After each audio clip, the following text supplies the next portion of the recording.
guys, and welcome to part 2 of our IVF journey. our fertility journey. So last week, 2 weeks ago, we left off itu kami melakukan embryo transfer bulan Mei 2019 dan tidak berhasil. So after that, we decided to take a little break. Sebetulnya aku disarankan melakukan laparoskopi, which is like a keyhole surgery. Jadi dimasukin kamera, soalnya sebetulnya belum ketahuan masalahnya tuh di mana. Jadi mau dilihat tuh rahim aku tuh gimana keadaannya, just in case ada sesuatu yang nggak kelihatan lewat USG. Nah, actually for me it was scary, soalnya aku kan belum pernah dioperasi, jadi masih agak takut. Actually it's fine, it's just like not a major, it's a minor, ya nggak tahu sih kalau minor banget, but it's a minor surgery. Cuman aku kan agak penakut ya, so I was like, I don't know if I wanna do an operation. And Cass was like, okay, ya udah kalau misalnya belum mau, kita break aja dulu. Kita masih ada 1 embryo in the freezer. Let's take a break and just see how we feel. Nah, terus ada beberapa teman yang menyarankan sambil nunggu we do some other stuff. Misalnya acupuncture sama naturopathy.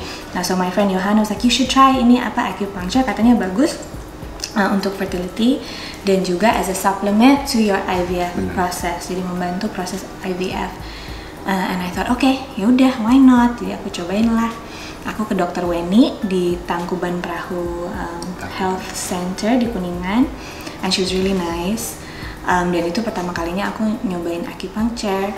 And for me, it was it was a good experience. It was a really good experience. Cuman kan tadinya aku pikir selama ini kan kalau proses IVF kan ya kita kan harus bersahabat dengan jarum, right? Jadi sering banget tuh disuntik di perut dan ambil darah dan lain-lain. So I thought it's okay, I'm used to it.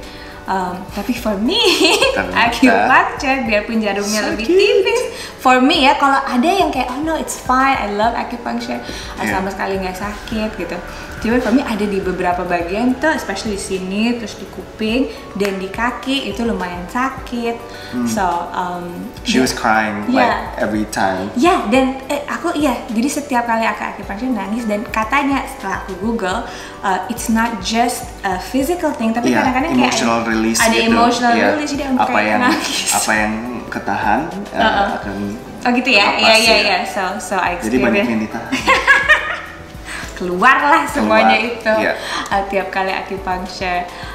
Terus for some reason aku tuh kalau acupuncture harus ditemenin dia, jadi 12 kali tuh he came every time, nggak bisa ditinggal sendiri. Soalnya itu kan setelah ditusuk gitu kan, ada 12 jarum disetrum. So for 20 minutes you're like but I would video you and make fun of you. You can see. So we did that for 3 months in total. Dan pada saat bersamaan, our other friend Cynthia also suggested naturopathy. So we found a naturopath namanya Joshua Lee di Jelambar, di Jakarta. Naturopathy itu apa? Lebih ke herbal? It's an alternative therapy. No, it's basically focusing on holistic healing. Medicine, I think. Holistic medicine. Ya, gue nggak tahu juga sih pastinya. Yang pasti sih kayak we are given a lot of herbal and natural medicines or supplements. Yes. Terus also diajarin kayak there's the meditation aspect. Jadi it's total healing, body and soul lah. Terus kebetulan Joshua Lee ini he specializes in a few things. I think it was like cancer treatment, autism, psychosomatic, sama fertility. Jadi pas banget. So we went there and we did. It was positive. We did a lab result before. Jadi 3 bulan juga programnya, and a lab result after, and we saw a significant change for us. This is our experience. 2 weeks ago, waiting is so hard for me, gitu kan. I think kayak nunggu tuh susah banget buat semua orang.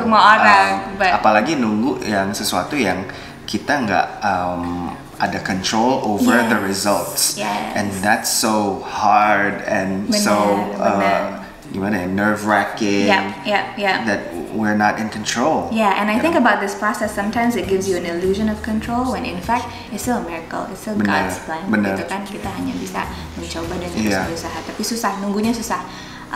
So I was getting kind of apa ya, sad, or maybe a little bit depressed with this process. It was overwhelming. Karena lumayan banyak juga kan steps yang kita harus langkahin, and we just kind of felt like gila ya, kok why is there so much, I mean personally I felt like why is there so much work banyak banget yang harus dilakuin untuk, padahal kita baru sekali loh, ada some couples tuh ada 12 kali, ada yang berapa kali, gila sih, kudos to you. It's really amazing. Tapi gue ngerasa in that moment I'm like damn, like ini seharusnya sesuatu yang natural, and for some people it's so easy. You know, for some people it's so easy. Kenapa jadi kayak I would tell her like kenapa jadi kayak DMV ya, maksudnya DMV itu kayak when you get your license. Oh okay. I don't know. Kayak mau ini tes SIM aja, maksudnya kayak dari department ini harus ngelakuin ke department ini, terus ke department ini, and I just felt like wow, gila, so much work for this and waiting. Itu yang bikin kayak udah you put in so much effort, tapi kita juga nggak tahu resultnya apa. Beda kalau misalnya kayak kita udah belajar untuk tes, resultnya udah jelas. Kalau misalnya pass, ya udah jelas karena kita udah belajar. Tapi kalau ini benar-benar udah ngelakuin semuanya, tapi resultnya it's not up to us, it's up to God. So and testing our patience. Benar, patience. Aku sempat putus asa. I just felt kind of a little bit sad, a little bit depressed, a little bit, apalagi yang kemarin kan sebelumnya gagal, and I thought, oh my god, maybe it's not gonna happen for me. Terus at the same time masih berharap, and for my birthday kita mau jalan-jalan nih ceritanya. We went to Sumatera Utara, we wanted to go trekking with our friend, and it was wonderful. Tapi again, kebetulan waktu itu aku telat lagi nih seminggu, so mulailah pikiran kayak oh my gosh gitu kan, it's not like like God's gonna give the miracle this time. And mulailah pemikiran itu kan, terus kita jalan-jalan kan di Medan, wisata kuliner, and I'm like in my heart I was like, oh my god, I might be pregnant. Terus the night before kita mau pindah dari Medan ke Bukit Lawang, aku dapat I got my period, and that for me was ya udah nangis lagi. It wasn't. Tapi it's just something I've been through a lot, right? But it's okay. It's just something that happens, right? Itu pun capek juga kan, like the emotional of natural birth juga kayak natural conception juga kayak oh yes late, tapi enggak tiba-tiba. Nah gitu. But it's just it's just something we have to go through. And it's okay. Terus besoknya kita trekking, and it was amazing, it was wonderful. We got to see so many wonderful flora dan fauna, bagus banget. And mungkin kita kelamaan di hutan, jadinya kan kita pulangnya tuh harus tubing, cerita tubing on the river, di sungai dan it was raining. Malam sebelumnya tuh hujan deras, jadi arusnya lumayan deras. And we weren't wearing any safety at the time. Terus jadi dan kita terpisahkan with the tubes. Cass flipped over, jadi ada turunan sedikit, tiba-tiba Cass flip over, dan aku ngeliat sendiri waktu itu Cass hampir hanyut. And kalau drowning it only takes a matter of seconds, no matter how experienced you are, no matter how strong a swimmer you are. Karena kita nggak tahu apa yang terjadi di bawah. Jadi aku panik banget, tapi untungnya for some reason he could get back up, and it was okay. Tapi terus kejadian ke teman kita juga. Jadi it was quite an eventful birthday. Tapi kalau menurut aku, I really needed that karena kejadian itu perspektif aku lagi jadi shift. Jadi selama tahun 2019 kemarin, aku ngerasa fokus aku tuh just baby. Untuk beberapa tahun ke belakang juga fokus aku, okay, we have to have a baby, we're gonna try to make a baby. Dan jujur I felt like something was missing in my life. I felt like sebagai perempuan tuh merasa kurang sempurna, that I'm not fulfilling my purpose lah, banyak lah pemikiran yang agak negatif kan. And itu juga membuat down, and it made me feel quite low sometimes. But dengan kejadian aku melihat Cass hampir tenggelam, it switched my perspective. I was like, oh my god, selama ini aku terlalu focusing on something I don't have, sesuatu yang belum aku miliki sampai aku lupa gitu. Aku lupa tuh melihat berkat yang luar biasa yang Tuhan udah kasih. My husband, my happy marriage, so many things, yaitu rezeki, my friends, my family, so many good things in my life that Tuhan udah kasih. Jadi kadang-kadang kalau kita mengejar sesuatu tuh, kadang itu kayak merampas the joy that we have, because we forget to look at what we have gitu. Jadi kurang bersyukur. Jadi itu aku ngerasa my perspective switched on that day. I was like, oh my god, I'm so sorry God for feeling that I wasn't enough, for feeling that we weren't enough, for feeling that my life wasn't enough when I have been so blessed by you. Terus aku bilang sama Cass, I was like, babe, I really hope God will bless us with children, but if He doesn't, then it's okay. I mean, it's not gonna be easy, but I'm determined to be happy. I'm determined to feel fulfilled. I'm determined to just be joyful and be grateful every day. Gitu. So that was really that was great for us, and I think he felt it. And it's still not easy, tapi I was like, okay, it's okay. Let's just it's a new day, it's a new life. Let's do this. And it so was an experience. And so we decided after the 3 months. Even for me, itu experience bagi gue juga karena that moment juga gue lebih ngerasa bersyukur tentang like life in general. And I just felt like setelah itu juga gue juga perspektifnya beda karena I felt differently about life, and gue lebih bersyukur terhadap semua moment. So for me it's like yang biasanya ntar deh kalau misalnya gue ketemu orang ini ntar juga ketemu lagi, ntar ngobrolnya atau kasih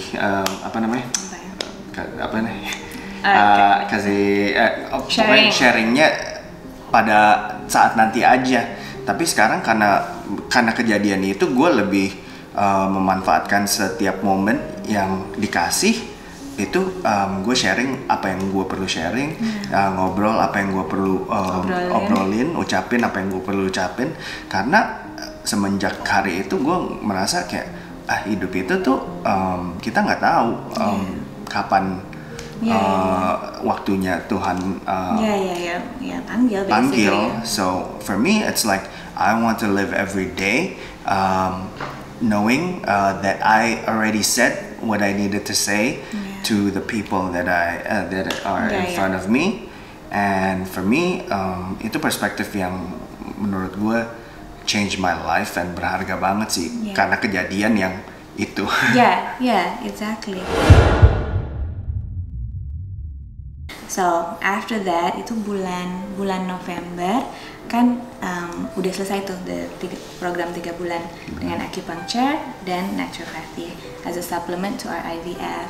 Dan I told Cass, ya udah gini aja deh, kita kan masih ada 1 embrio, why don't we just try? We try it, nggak usah bilang siapa-siapa. Sebelumnya kan kita bilang to all our friends, ini kita cuma bilang 2 people. Kita coba aja.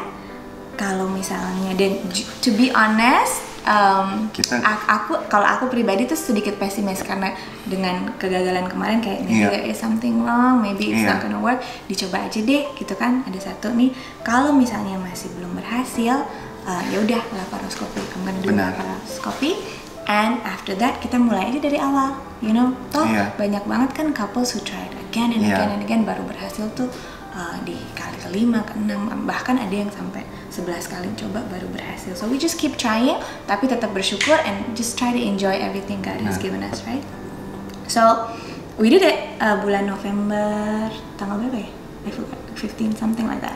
Bukan 15, like awal. Awal The first week November, lah. the first week. Terus kembalilah itu the 2-week wait. And ini agak lebih sulit karena aku nggak ngomong sama siapa-siapa. Iya. Jadi kayak banyak, ada yang ngajak event, ada yang ngajak apa, ada opening apa. I said, oh no sorry. What did I say? I was so Lagi program. Iya lagi program, nggak bisa kecapean or something like that. Harus istirahat. Iya harus istirahat. Nggak boleh. Yeah, which is true. Tapi kayak true. which is true. So 2 minggu again the 2-week wait. Ya 2-week wait, like with the second time kita tuh baru 2 kali, Yeah, tapi yeah, kayak that first one tuh udah berasa, aduh, Yes. sakit banget. Yeah. And then so the second one bener-bener like kayak any expectation was really like kayak out the window. Out the window. Kita bener-bener kayak nggak zero expectation, expectation. flat banget. Iya, cuma kayak okay, we're just going to do this. Karena ya balik lagi ke yang tadi gue bilang, ini kok effort, kita belajar, misalnya kita udah ngelakuin work ini, tapi bukan kita juga yang control resultnya. So jadi ya ngapain gue berharap? Iya. Maksudnya kita berserah tapi nggak berharap. Karena menurut gue ya bukan kita yang menentukan, tapi Tuhan yang menentukan. Jadi gue mikir ya udah terserah Tuhan. Udah seperti itu sih. Iya udah seperti itu. And akhirnya udah 2 minggu. And after the 2-week wait, jadi aku sengaja nih tidak melakukan test pack. Jadi I didn't use a test pack because I've never gotten a positive result with a test pack. So I waited no test pack. I'm just gonna do it when the blood test. Jadi kayak after 2 minggu itu kita ke Morula, we did a blood test gitu kan. Ya udah lempeng aja kayak mau do my blood test. And we had lunch with our friends. Harusnya kan kalau kita blood test pagi tuh hasilnya biasanya sore kan. Terus kita lagi lunch nih, gitu kan lunch gitu ketawa sama temen. Tiba-tiba teng my WhatsApp kan, ada yang Morula. Terus aku kayak langsung tik. Dilihat nggak ya? Is it gonna ruin my lunch? Is it gonna ruin my day? Yeah. You know, you promise yourself you're not gonna get affected, but of course you're gonna get affected, right? Terus kayak Cass is next to me, dia nggak tahu nih. Gitu. Terus akhirnya aku nggak tahan, so aku buka. Terus all I saw was, ini bener nggak sih? And I was like, oh my god. Gila kan, udah nunggu 9 tahun.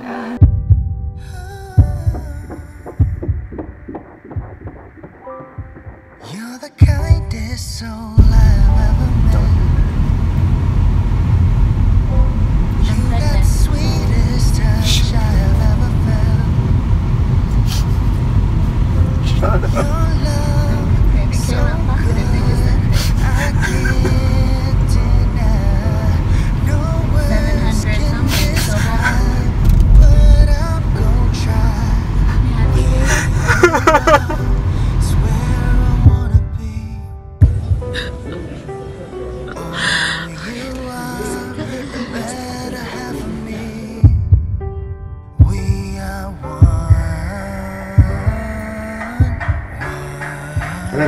Bener banget ya. Masuk sini doang.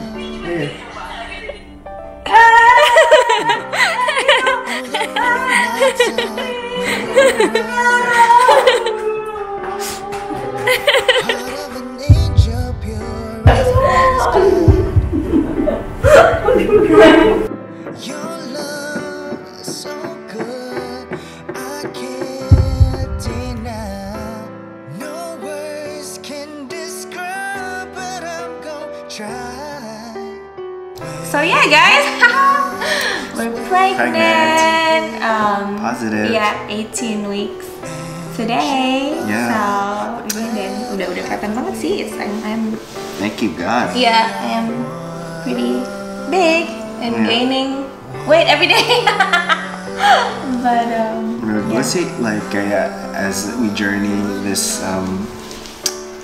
life ya, gue ngerasa kayak wow, it doesn't like even like the moment kita bilang pregnant and like the first 2-3 weeks itu Yeah. doesn't seem real, Yeah. and kita tuh in a way masih kayak flat aja, Iya, flat iya, karena we don't know how to feel. Yeah. Yeah. Because we've Gimana never sih been here. we've never been here before. Lu bayangin, anxious juga a little bit, bayangin, careful. careful, dan bayangin udah segitu lamanya, we kind of learned how to manage our feelings. Yes. So jadi kita lumayan feelingnya di-contain Yeah, banget ya. Yeah. And it's still a secret. It's a We secret. We couldn't people. tell anyone. Terus setelah yang udah lebih dari 10 minggu, 12 minggu first yeah, trimester baru kita 12, mulai yeah. cerita. And then like I guess like lebih nyata lagi, Yeah. it gets realer when you see her stomach like kind of Yeah, ballooning. Itu sih gue baru ngerasa kayak wow, you know, like I'm gonna be a dad. Yeah, you know. yeah. And I wish you know you guys can feel what we feel, that moment you hear the heartbeat, that moment you see the baby like moving, like kok ada a joy and a love already, tapi kayak you don't even know this person, tapi there's this joy and like kayak kok kayaknya gerak dikit aja kayak you know, like, and I'm like wow, this is love, you know. This is love, and God is good, you know, and I feel this is weird, unconditional love to something yang to a person, a child yang belum born yet, and I think it's beautiful. So thank you so much, guys. Thank you so much for journeying with us and your prayers. Aku juga ngerasa you really strengthen me. Semua message di Instagram aku baca. All your direct messages, even though sometimes I'm sorry, misalnya aku belum sempat balas, tapi I read everything. Thank you for your stories. Thank you for strengthening us. I want to say a special thank you to our life group. Our life group, all our friends yang udah ikut mendoakan selama for 3.5 years kita with our life group, and we've been praying every year we've been praying, and terutama for kepada Morula, you really made our dreams come true, and the most amazing help we got from you, dari Dr. Caroline, you're amazing, and Yuni, Sister Aida, you know, the whole team, the whole marketing team, the whole everybody at Morula who was so helpful. I just maksudnya gue juga belajar bahwa you know, a miracle takes a lot of people. It takes, and the power of prayer is so real. Everybody who's been put in our path, Dr. Wenny, Joshua Lee, everybody. So thank you, dan please thank you so much. Terus doakan kami ya. Please pray for this pregnancy. Semoga semuanya lancar. We're just giving it to God. And, yes. God bless you guys. God bless you. Thank you so much. Where you are is where I want